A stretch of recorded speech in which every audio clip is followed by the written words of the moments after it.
ஆண்டவராகிய இயேசு கிறிஸ்துவின் இனிய நாமத்தினாலே உங்கள் அனைவருக்கும் அன்பான வாழ்த்துக்கள். இந்த நாளுக்கான வேத வசனம் சங்கீதம் 119:72. அநேகமாயிரம் பொன் வெள்ளியை பார்க்கிலும் நீர் விளம்பின வேதமே எனக்கு நலம். அருமையான கர்த்தருடைய பிள்ளைகளே, தாவீதினுடைய அநேக ஏக்கங்கள். ஆம், நான் பரதேசியாய் தங்கும் வீட்டிலே உமது பிரமாணங்கள் எனக்கு கீதங்கள் ஆயின. இந்த உலகத்தை குறித்து அவன் சொல்கிறான், அது ஒரு நிலையற்றது என்று. அவனுடைய நோக்கமெல்லாம் பரலோகம், உம்முடைய வேத வசனம். அதனால்தான் அவனால் சொல்ல முடிகிறது, நான் உபத்திரவப்பட்டது எனக்கு நல்லது.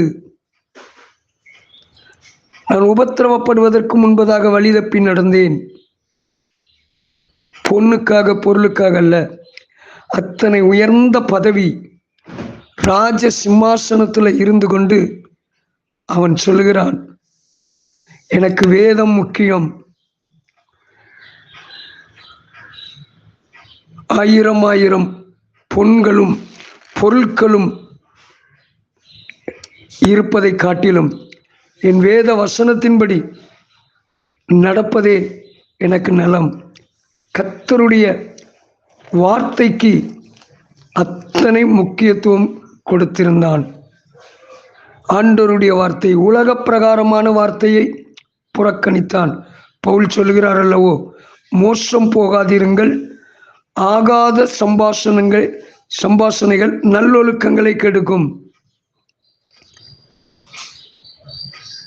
ஆகாமிய கூடாரங்களில் வாசமாயிருப்பதை பார்க்கிலும் என் கர்த்தருடைய வீட்டின் வாசற்படியில் அமர்ந்திருப்பதை நாடுவேன். எத்தனை ஒரு ஏக்கம்! உமது வாசனத்தை காத்து கொள்ளாத துரோகிகளை நான் கண்டபோது எனக்கு அருவருப்பாய் இருந்தது என்று சொல்கிறார். ஏக்கமெல்லாம் வசனம். உமது கற்பனைகள் எல்லாம் நீதி உள்ளவைகள், ஆதலால் என் நாவு உம்முடைய வசனத்தை விவரித்து சொல்லும். ஆண்டவருடைய வார்த்தை எவ்வளவு வல்லமையானது! அதிலே உலகத்தை படைக்கும் போது உண்டாக கிடவது என்று சகலத்தையும் படைத்த அவருடைய சிருஷ்டிப்பு. தாவீது சொல்லுகிறார் சங்கீதம் 119:148, உமது வசனத்தை தியானிக்கும்படி குறித்த ஜாமங்களுக்கு முன்னே என் கண்கள் விழித்து கொள்ளும். வசனத்துக்கு முக்கியத்துவம் கொடுக்கிறோமா? இந்த கால வேளையிலே நாம் எதற்கு முக்கியத்துவம் கொடுக்கிறோம்? வசனத்துக்கு முக்கியத்துவம் கொடுத்தோம் என்றால் இந்த வசனம் உங்களை உருவாக்கும். இந்த வசனம் உங்களை பரிசுத்தத்தின் பாதையிலே